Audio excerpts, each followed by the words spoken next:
Hey everybody, how's it going? Stoner Dave here, and got a bit of a challenge for you.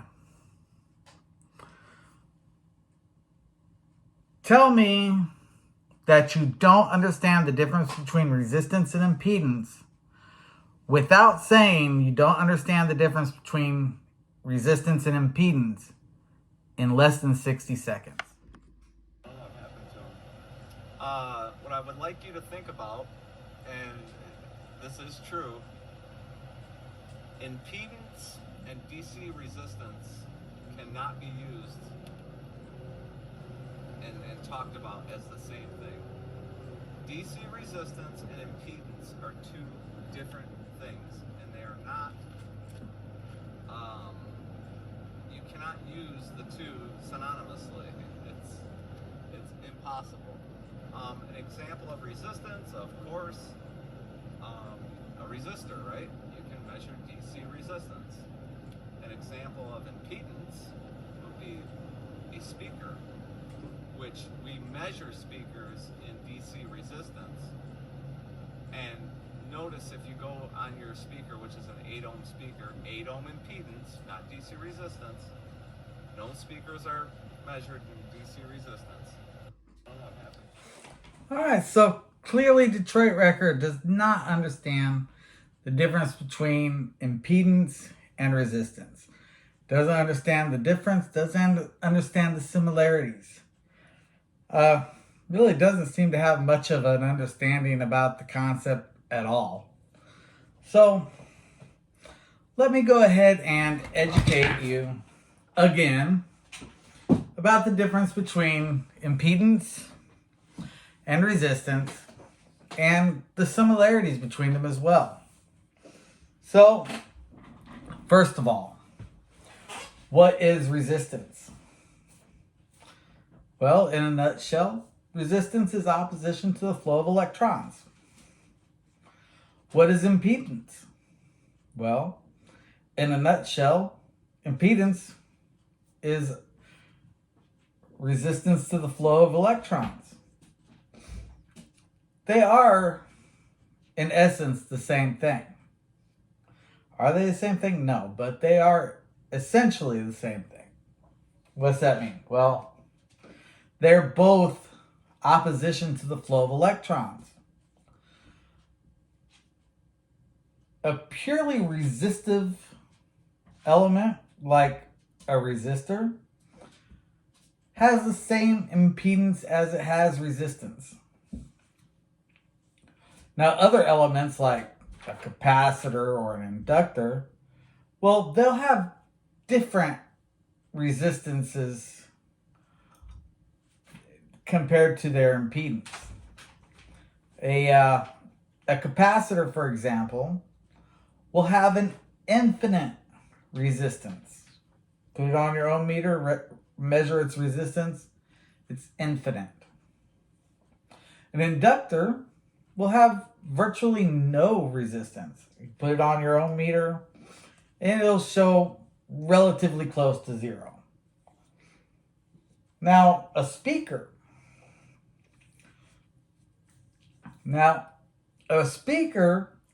Say an 8 ohm speaker. I don't know why he wants to say 8 ohms, because you can pick really any one. Just 4 ohm, 8 ohm, 16 ohm. But we'll go with the 8 ohm. You grab an 8 ohm speaker, you measure its resistance. It's going to be roughly 8, right? It might be 7.2. I've seen 8 ohm speakers that read as high as 8.5 ohms. All that, the measurement is actually its DC resistance. Now, say it's 7 ohms, okay. It's a nominal value. Means it's about 8 ohms. Its impedance, there's no way to know impedance of a component. There's not a lot of components that are sold based on its impedance. That's because impedance isn't measured the same way resistance is measured. Impedance varies with frequency. So what is impedance? How is it different than resistance? So resistance, like I said, it's the opposition to the flow of electrons. In a purely resistive element, it's going to be the same with DC as it is through AC.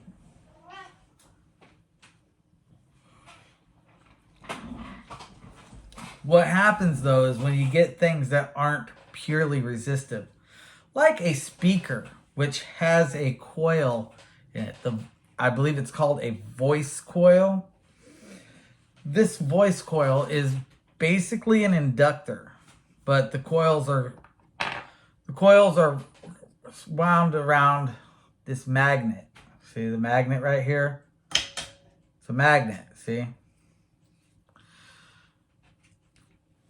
And what happens with the coil is when a current flows through it, it induces a magnetic field, hence the name inductor. Oh, wow. Right?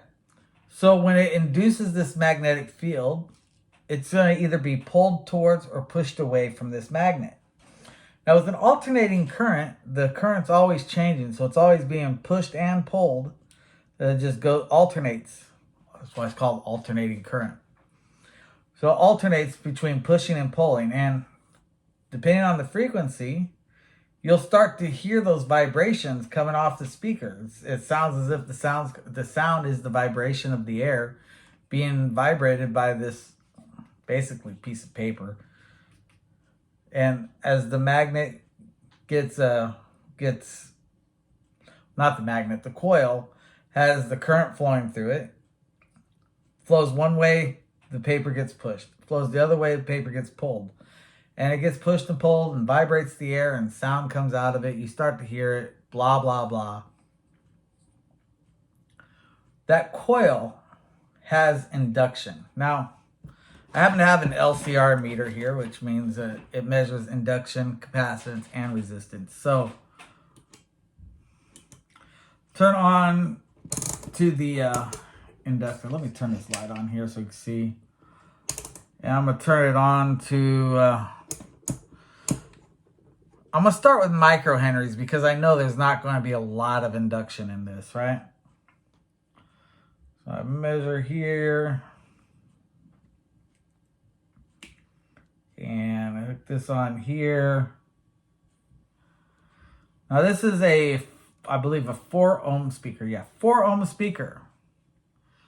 73.5.6 microhenries. That's micro. Micro is 10 to the negative 6. That means there's 1, 2, 3, 4, 5, 6 zeros. It's a decimal point and 73, so it's 6, 5. So 4 zeros with the 73 after it. So we take a frequency running through this speaker. Where's my calculator? Here. So we have, let's see.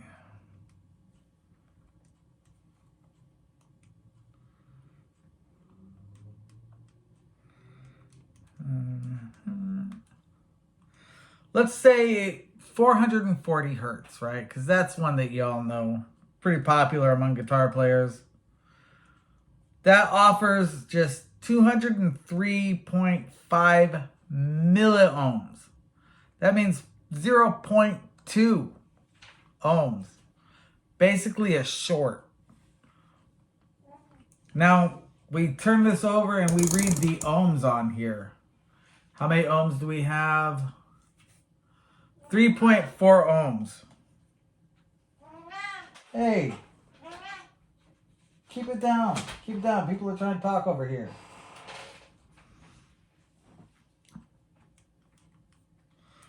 So we have with 3.4. So even with that impedance on there, and we're not even adding it as a vector. We're just adding it together. Straight addition. We have only 3.6 ohms. Somebody's going to tell you, oh, it's 4 ohms because of the impedance. Somebody else will tell you, oh, it's going to only be 2 ohms of pure resistance. No, it's basically 4 ohms. Now, you say, well, 3.3, 3.4, that's quite a bit less than 4. Maybe it's a 3. No. Speakers come in powers of 2, right? So you look at a speaker. I've heard tale of a 2 ohm speaker, but I've never seen a 2 ohm speaker. But I've 4 ohms, 8 ohms, 16 ohms, and headphones like these, 32 ohms. What do these numbers have in common? They're all powers of 2. 4 is 2 to the second power. 8 is 2 to the third power. 16 is 2 to the fourth power. And 32 is 2 to the fifth power. They're all powers of 2. You'll never find a speaker that's being sold that's not being sold with an ohm rating that's a power of 2. There's a reason for that, and it has to do with making it easy for people to determine what the parallel and series resistance is going to be. See, you probably heard people tell you don't mix the ohm ratings of your speaker. Don't put an 8 ohm speaker in parallel with a 16 ohm speaker, or 8 ohms in parallel with the 4 ohms. And that's because it makes it hard to determine what the overall impedance is going to be. But when you take a 4 ohm and a 4 ohm and put them in parallel, well, it's 2 ohms. Take a 8 ohm and 8 ohm and put them in parallel, 4 ohms. 16 and 16 is 8. Because it's powers of 2. Powers of 2 are real easy to deal with in that matter. And everybody knows this, especially the manufacturers who want to sell a product. Making something that's easy to deal with makes it easy to sell. Hold on a moment.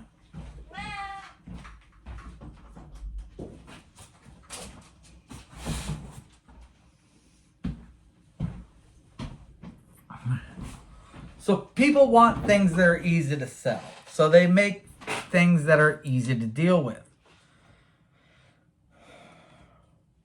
Now, this 4 ohm speaker, it's 4 ohms. 3.4, 3.3, whatever. You know what else is 4 ohms?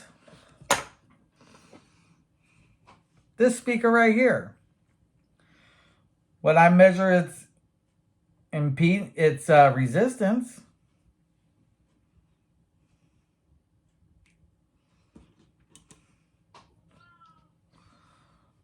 it comes out at 5.4, 5.5. Here, I'll show you. See? But it's a 4 ohm speaker. Not an 8 ohm, not a 16 ohm, 4 ohm. It says so right here on the back. So, somebody telling you that if you get a speaker that measures 8 ohms, it's going to be a 12 ohm speaker, that shows that they don't know what the fuck they're talking about. Because there's no such thing as a 12 ohm speaker. You can make a 12 ohms by putting, 16 and, I think 16 and 8. Let me just see here.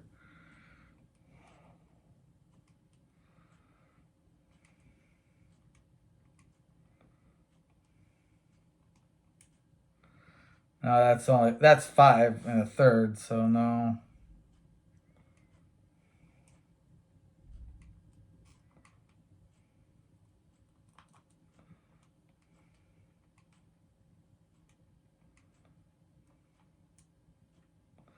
That's 3.2, so.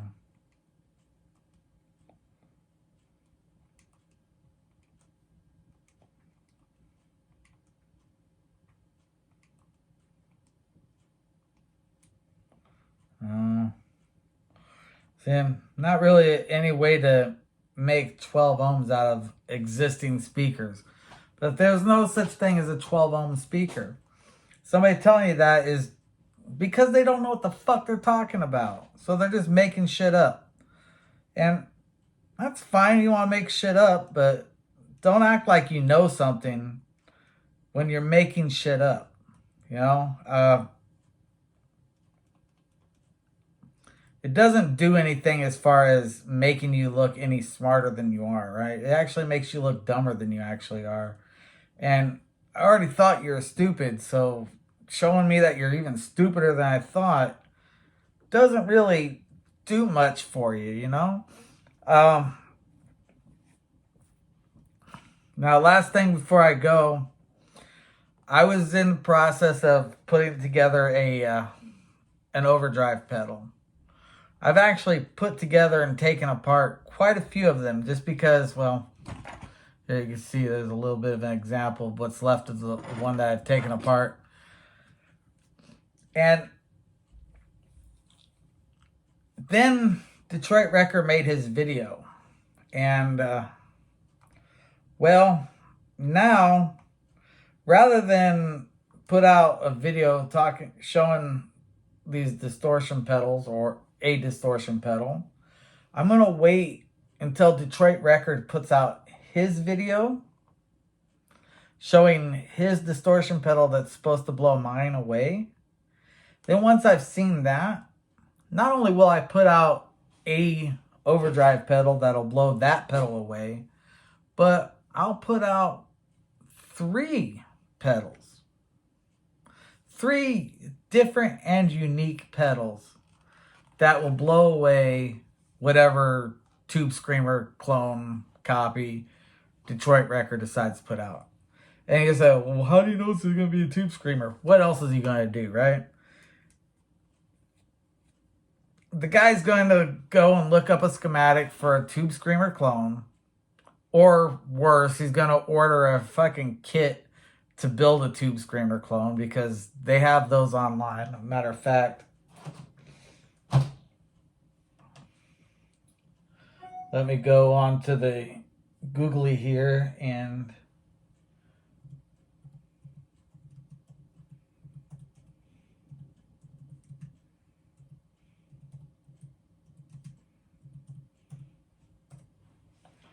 Tube Screamer clone. Here we go. $67 from this. DIY from Amazon. $27.80. Comes with an enclosure and all that. There's another one. $21.80 on, guess where? Amazon. And all these just kits, right? You'll know it's a kit because he's not going to have it on a breadboard like this. He's going to have it put together on a PCB board already made with all the components already set out, just like he did with his Rob Deluxe, right? You could tell that he went straight off of the kit because it looked exactly like the picture on the fucking website, which you don't get when you build these things by yourself, right? When you make them by hand, freehand, they don't turn out looking the same as they do on the website. The only time it looks like it does on the website is when you get the kit from the website. Because everybody's going to put their own little flair into anything that they do by themselves. Now, I've put together plenty of kits in my day. They're not hard. They're simple. That's how you learn to solder, right? You put together kits. But I learned to solder years ago. Been beyond learning this stuff years ago. I'm at the point where I put it into practice. I do this every day. My job is to, well, I don't want to tell you too much, but when something's not right, I'm the guy that they look to. And like I said, I make really good money. Now, whether you want to believe I make the money I make or not, doesn't fucking matter, right? 'Cause I'm not the one sitting there trying to argue with somebody and saying shit that's completely batshit crazy. Like, for instance, we don't measure speakers by DC resistance. We measure speakers by DC resistance in the same fucking minute worth of talking, right? You say one thing, then you say the complete opposite less than a minute later. Like you forgot what you were saying before. That doesn't happen with me because I don't make shit up. Fucking I say what's going to be said because I know what I know, right?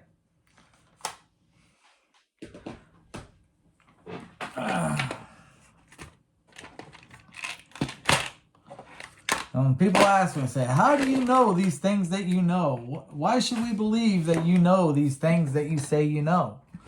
Well, you're not taking my word for it. You're taking these people's word for it. Right? You're taking these people's words for it. And to a lesser degree, I suppose, you're taking these people's words for it.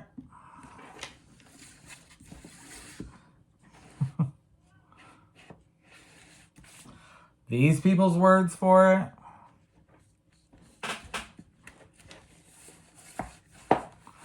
And even these people's words for it. So yeah, I know what I'm talking about because I'm going off of time-tested and proven theory. Not just, oh, I think it's like this, so I'm going to say it's like this. No, I know it's like this, so I'm going to say it's like this. Been around the block quite a few times. I know what I'm talking about. If you want to test me, fine. Bring the test, but make it better than talking about speakers impedance. Because number one, you're dead wrong. Number two, I know what the fuck I'm talking about. I'll tell you all about impedance. Like I did already, right? Now, sitting there saying, this is what I said, and then putting up a video showing all the shit that you said that was wrong. I don't know what you're trying to prove with that, but the only thing that's coming across is that you're a fucking idiot. So, congratulations for proving my point. Let's move on. All right. Well, that's all I've got for today. I want to thank you for watching. You have a great day now.